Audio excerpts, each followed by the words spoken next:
بسم اللہ الرحمن الرحیم الحمدللہ والصلاة والسلام علی رسول اللہ۔ آج شعبان کی پہلی تاریخ اور مارچ کی 27 تاریخ ہے۔ کروڑوں لوگوں کے دل غم زدہ ہیں کہ جمعے کی نماز مسجدوں میں ادا کرنے کی عمومی اجازت نہیں ہے۔ وجہ یہ ہے کہ حکومتوں نے اپنے لوگوں کو لاک ڈاؤن کر دیا ہے اور گھروں میں رہنے کی تاکید کی ہے۔ یقیناً یہ مسلمانوں کے لیے بڑی آزمائش ہے۔ ایسے وقت میں جبکہ مسجدیں بند، مدرسے بند، مکتب اور دینی ادارے بند، ایمان والوں کو چاہیے کہ وہ اپنے گھروں کو مسجد بنا لیں، کہ پانچوں وقت کی نماز جماعت سے ادا کریں، اپنے گھروں کو مدرسہ اور مکتب بنا لیں، اپنے گھروں کو مجلس ذکر و اذکار و تصنیف و تالیف بنا لیں۔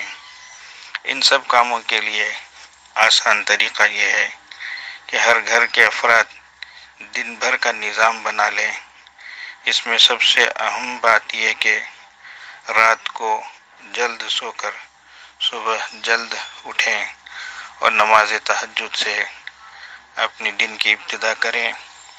اس چیز کو قابو میں لانے کے لیے رات کو عشاء کی نماز کے بعد فون کا استعمال بند کر دیں۔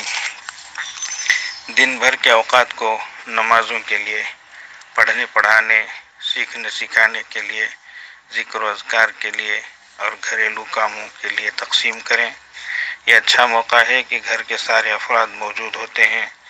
چھوٹے بڑوں کے ساتھ ادب و احترام میں زیادتی کی کوشش کریں اور بڑے چھوٹوں کے ساتھ شفقت اور محبت کی۔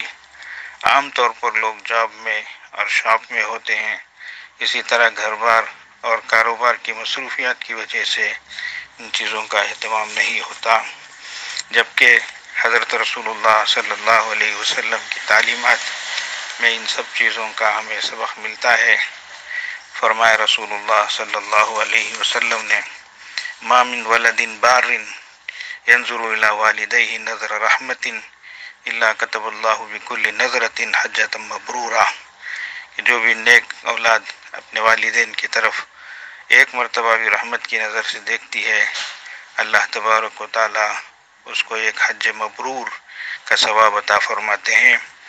صحابہ رضی اللہ عنہ نے عرض کیا: یا رسول اللہ، اگر کوئی ایک دن میں 100 مرتبہ دیکھے تو آپ صلی اللہ علیہ وسلم نے فرمایا جی، اللہ پاک 100 حج مبرور کا ثواب عطا فرمائیں گے، اور فرمایا اللہ اکبر و اطیب، اللہ سب سے بڑے ہیں، 100 ثواب سے بھی بڑی اللہ کی ذات ہے اور اللہ پاک ہیں، اللہ تعالیٰ وعدہ خلافی نہیں کرتے، ہر عیب سے اللہ تبارک و تعالیٰ پاک ہے۔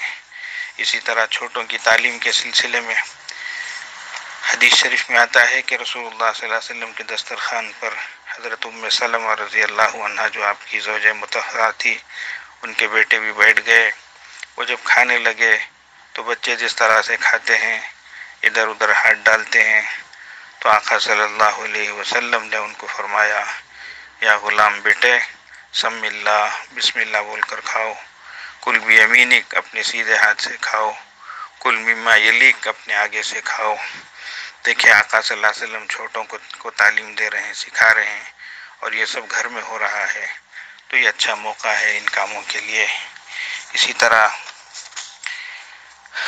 کثرت استغفار اور درود شریف کا اہتمام ہو، اور پوری امت کے لیے ہر وقت اپنی دعاؤں میں رو کر اللہ پاک سے مانگے، اور ساتھ ہی ساتھ غریب غرباؤں کی مدد کا بھی خیال رکھیں۔ اللہ تبارک و تعالیٰ سب سے پہلے اس عاجز کو اور اسی طریقے سے پوری امت مسلمہ کو عمل کی توفیق عطا فرمائے۔ اللہ تعالیٰ پورے عالم اسلام کی جان کی، مال کی، ایمان کی، اعمال کی، اخلاق کی، اقدار کی حفاظت فرمائے۔ اللہ یتیموں کی، اسیروں کی، بیواؤں کی، معذوروں کی، مجبوروں کی مدد فرمائے، مرحومین کی بخشش فرمائے۔ اللہ جل حالات کو سازگار فرمائے۔ السلام علیکم۔